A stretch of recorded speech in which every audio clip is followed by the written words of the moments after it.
Hello students, men's education online classes में आप सभी का बहुत बहुत स्वागत है। आज मैं आपको प्री बोर्ड परीक्षा के लिए जो पेपर है वो बताने वाला हूं एमपी बोर्ड वाले बच्चों के लिए।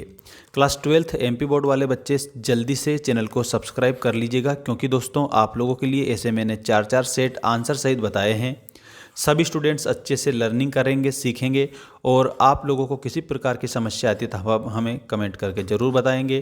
दोस्तों आपको एक बात मैं बता दूं, अर्थशास्त्र जो कि आपको सबसे कठिन लगता है उसको हमने बिल्कुल सरल तरीके से आसान भाषा में आप लोगों को समझाया है, इसलिए सभी बच्चे आराम से पास हो सकते हैं यदि याद कर लेंगे तो। देखिएगा, यहाँ पर आज इकोनॉमिक्स का ये सेट थर्ड है। इसके पहले मैंने आपको सेट ए भी बता दिया है, ठीक है, आंसर सहित। अगर आपको ये सभी पीडीएफ फॉर्मेट में चाहिए तो इसके लिए आप सभी स्टूडेंट्स हमारे ऐप को डाउनलोड जरूर कर लेना। ऐप की लिंक जो है दोस्तों मैंने डिस्क्रिप्शन में डाल दी है, और वहाँ पर मात्र आप सभी स्टूडेंट्स को कोर्स में प्रोवाइड करा रहा हूँ 199 में, ठीक है। चलिए बिना देर के स्टार्ट करते हैं, क्योंकि साथियों आपको मैं याद भी करवाऊँगा। प्री बोर्ड परीक्षा में 101% क्वेश्चन देखने को मिलेंगे ही, लेकिन वार्षिक परीक्षा में जरूर आप लोगों को सारे के सारे क्वेश्चन देखने को मिल सकते हैं, इसलिए याद जरूर करिएगा। सही विकल्प का पहला क्वेश्चन है, व्यष्टि अर्थशास्त्र में अध्ययन किया जाता है। तो दोस्तों आप सभी ने व्यष्टि और समष्टि दोनों प्रकार की जो अर्थशास्त्र है उसके बारे में जानकारी प्राप्त करी है।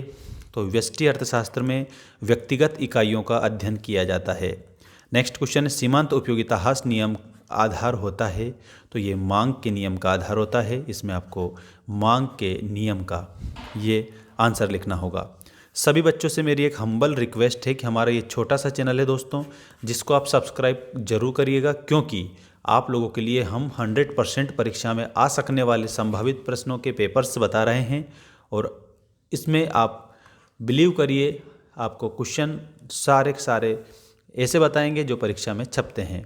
देखिएगा, उत्पादन फलन में उत्पादन किसका फलन है। तो दोस्तों प्यारे बच्चों आप सभी को इसमें आंसर लिखना है, और वो हो जाएगा उत्पत्ति के साधनों का। ऑप्शन नंबर आप लोगों का बी इसमें करेक्ट आंसर हो जाएगा। सभी बच्चों को हमारे ऐप पर ऑल सब्जेक्ट के सेट पेपर मिल जाएंगे, मॉडल पेपर मिल जाएंगे और नोट्स मिल जाएंगे। इसके अलावा वीडियो फॉर्मेट में आप लोगों को प्रीवियस ईयर 4 साल के जो मोस्ट टॉप क्वेश्चन है जो परीक्षा में आते हैं वो मैंने बता दिए हैं। तो ऐप को जरूर डाउनलोड कर लेना। यदि आप 8 सब्जेक्ट का 199 वाला कोर्स परचेस करते हैं तो उसमें आप लोगों को सारे सब्जेक्ट मिलेंगे, जिसमें हिस्ट्री भी रहेगी, ज्योग्राफी भी रहेगी, पॉलिटिकल साइंस भी रहेगा, हिंदी इंग्लिश भी रहेगी, और इसके अलावा इकोनॉमिक्स भी रहेगी। तो ऐप को डाउनलोड करके परचेस जल्दी से कर लेना, क्योंकि फिर कीमत बढ़ जाएगी, नहीं तो अभी 199 है ओनली। देखिए, सामूहिकता शामिल है। तो दोस्तों जो सामूहिकता है इसके रूप में आप सभी भैया बहनों को याद रखना रहेगा, समूह का अध्ययन किया जाता है समष्टि अर्थशास्त्र में। मतलब कि आपको यदि वो दे देते हैं समूह के अलावा अगर आपको दे देते हैं समग्र, तो आप लोगों को आप सामूहिकता दे सकते हैं, समग्र दे सकते हैं, तो आपको समष्टि करके आना रहेगा, और यही आपका सही आंसर है। आय तथा बचत दोनों परस्पर होते हैं। तो आय और बचत दोनों क्या होते हैं, एक दूसरे से प्रत्यक्ष संबंध रखते हैं। मतलब कि ऑप्शन नंबर फर्स्ट आपका सही आंसर हो जाएगा, ठीक है। ये एक दूसरे से बिल्कुल संबंध रखते हैं, प्रत्यक्ष। अगला प्रश्न है, केंद्रीय बजट प्रस्तुत किया जाता है। तो साथियों ये केंद्र सरकार के द्वारा प्रस्तुत किया जाता है केंद्रीय बजट। व्यापार संतुलन में कौन सी मदें शामिल है। तो दोस्तों इसमें लिखना है व्यापार संतुलन में दृश्य मदें शामिल है। तो आप सभी का आंसर क्या हो जाएगा, दृश्य मदें, ठीक है। ये आपको उत्तर लिखना रहेगा। इसके बाद में रिक्त स्थानों की पूर्ति कीजिए वाला क्वेश्चन आ चुका है, और ये जो मैं बता रहा हूँ ना अच्छे से आपको सीखना है। देखिए, उत्पादन संभावना वक्र से दाएं तरफ ढालू होता है। तो नीचे से दाएं तरफ ढालू होता है। अगला लिखिए, चाय तथा काफ़ी वस्तुएं हैं। तो चाय और कॉफ़ी ये पूरक वस्तुएं हैं। नेक्स्ट है, अवधि पर स्थिर लागत नहीं होती है। कौन सी अवधि पर स्थिर, तो अल्पकाल। इसमें आपको लिखना है अल्पकाल, जो अवधि होती है इस पर। समष्टि अर्थशास्त्र को अर्थशास्त्र भी कहते हैं। तो समष्टि अर्थशास्त्र को योगात्मक अर्थशास्त्र भी कहते हैं। इसमें आपको लिखना है योगात्मक। सकल घरेलू उत्पाद माइनस मूल्यह्रास बराबर शुद्ध घरेलू उत्पाद। इसमें आपको शुद्ध घरेलू उत्पाद प्राप्त हो जाता है। इसमें लिखना है शुद्ध घरेलू उत्पाद। नेक्स्ट देखिएगा, किन्स का रोजगार सिद्धांत कालीन है। तो ये अल्पकालीन है। तो आप सभी बच्चों को यहाँ पर लिखना है अल्प। अब आप स्क्रीनशॉट ले सकते हैं, you can take screenshot and learn all questions because all question is very relevant and according to your syllabus. So guys learn everything that I give you in this video. देखिएगा, अब मैं आपको अगला question बता रहा हूँ। यहाँ पर आपका सही जोड़ी बनाइए वाला क्वेश्चन आपकी स्क्रीन के सामने आ चुका है। मांग के नियम का आधार, तो जो मांग का नियम है इसका आधार क्या होता है ये आपको इसमें सामने ही दिया गया है, और वो होता है उपयोगिता हास नियम। कुल उत्पादन परिवर्तन, तो इसमें आप लोगों को टीपी से इसको मिला देना है। बाजार संतुलन, तो बाजार संतुलन बाजार मांग बराबर बाजार पूर्ति।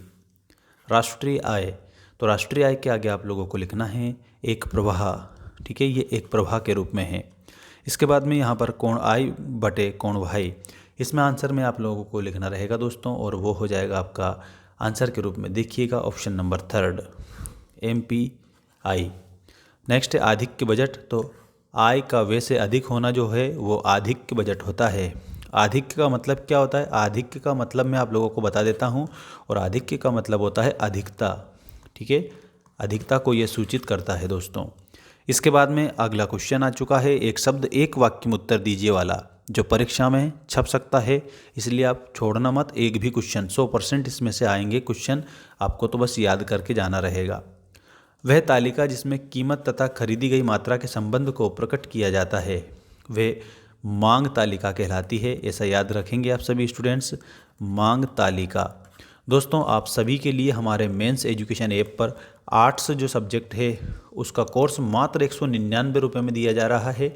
आप सभी बच्चे लिंक के माध्यम से ऐप डाउनलोड करके और अपना कोर्स जल्दी से परचेस कर ले, क्योंकि आपको उसमें मैंने PDF फॉर्मेट में सारी चीज़ें दे रखी है। PDF नोट्स आप लोगों को मिलेंगे, वीडियो सीरीज़ देखने को मिलेगी, और PYQ देखने को मिलेंगे। इसके अलावा MCQs देखने को मिलेंगे। तो जल्दी से जल्दी आप ऐप को डाउनलोड करके और लर्निंग स्टार्ट कर दीजिएगा। पहले में तो आप लोगों को क्या लिखना रहेगा? मांग तालिका लिखना है। अब अगला क्वेश्चन देखिएगा, आंसर मैं बता रहा हूँ। पूर्ण प्रतियोगिता में एक फर्म का साम्य कहाँ तक होता है? तो मांग और पूर्ति के संतुलन बिंदु पर। इसमें आंसर लिखेंगे आप मांग व पूर्ति के संतुलन बिंदु पर, ठीक है, ये इसमें आंसर हो जाएगा करेक्ट। अगला क्वेश्चन देखिएगा, किसी वस्तु की कीमत निर्धारण में दो महत्वपूर्ण शक्तियाँ क्या होती है? सभी स्टूडेंट्स जानते हो कि दो महत्वपूर्ण जो शक्तियाँ हैं इसमें आप लोगों को लिखना है, एक तो हो जाएगी आपकी मांग, ठीक है, और दूसरी हो जाएगी पूर्ति। ये दो महत्वपूर्ण शक्तियाँ हैं। वह लाभ जो एक फर्म सामान्य लाभ से ऊपर अर्जित करता है क्या कहलाता है? दोस्तों वो अधिसामान्य लाभ कहलाता है। इसके आगे आपको लिखना है अधिसामान्य लाभ, अधिसामान्य लाभ ऐसे लिखेंगे। अगला है कागजी मुद्रा के निर्गमन का अधिकार किसे होता है? तो कागजी मुद्रा का निर्गमन का अधिकार RBI को होता है, रिजर्व बैंक ऑफ इंडिया। समय के विशेष बिंदु पर मापी गई मात्रा को क्या कहते हैं? तो समय के विशेष बिंदु पर मापी गई मात्रा को स्टॉक बोला जाता है। अब आप सभी स्टूडेंट्स इसका स्क्रीनशॉट लेकर कंप्लीट करिएगा। मेंस एजुकेशन ऐप को सभी बच्चे डाउनलोड तो करेंगे ही साथ हमारे इस यूट्यूब चैनल को सब्सक्राइब करना, ताकि आपको मैं सारी अपडेट समय पर देता रहूं और आप आराम से पास हो जाओ। अब यहाँ पर ट्रू फॉल्स आ चुके हैं आपके। उपयोगिता एक आत्मनिष्ठ धारणा है, तो इसमें आपको आंसर लिखना है सत्य। इसमें आपको सही के रूप में इसे आंसर करना होगा। अगला है औसत लागत वक्र U आकार का नहीं होता है, तो इसमें असत्य करेंगे इसको, क्योंकि औसत लागत वक्र U आकार का होता है। सेवाओं का संग्रह किया जा सकता है, तो सेवाओं का संग्रह नहीं किया जा सकता है, इसमें आपको आंसर में असत्य लिखना है। राष्ट्रीय पूंजी में सेवाएं शामिल होती है, तो इसमें आपको असत्य के रूप में आंसर करना रहेगा। नेक्स्ट है समग्र मांग आय से ऋणात्मक रूप से संबंधित है। दोस्तों इसमें आपको असत्य के रूप में इसे आंसर करना है। कीन्स की अर्थव्यवस्था में न्यून मांग की दशा को अपूर्ण रोजगार संतुलन कहा जाता है, तो ये भी आपका असत्य है, ठीक है। नेक्स्ट देखिएगा, आयात निर्यात की केवल दृश्य मदों को व्यापार संतुलन में शामिल किया जाता है, ये बात बिल्कुल सही है, इसमें आपको सही लिखना है, मतलब सत्य लिखेंगे। बाकी आप सभी स्टूडेंट्स को यदि PDF फॉर्मेट में नोट्स आप लोगों के चाहिए और उन नोट्स में आपको IMP क्वेश्चन मैंने दे रखे हैं, इसके लिए आपको एक काम करना है, हमारे ऐप को डाउनलोड करिएगा। ऐप पर मात्र 199 में आर्ट्स सब्जेक्ट का आपका जो कोर्स है उसको जल्दी से परचेस कर लीजिएगा। कूपन कोड में उसी के सामने आ जाएगा, तो कूपन कोड जरूर डालें ताकि डिस्काउंट आपको मिल जाएगा।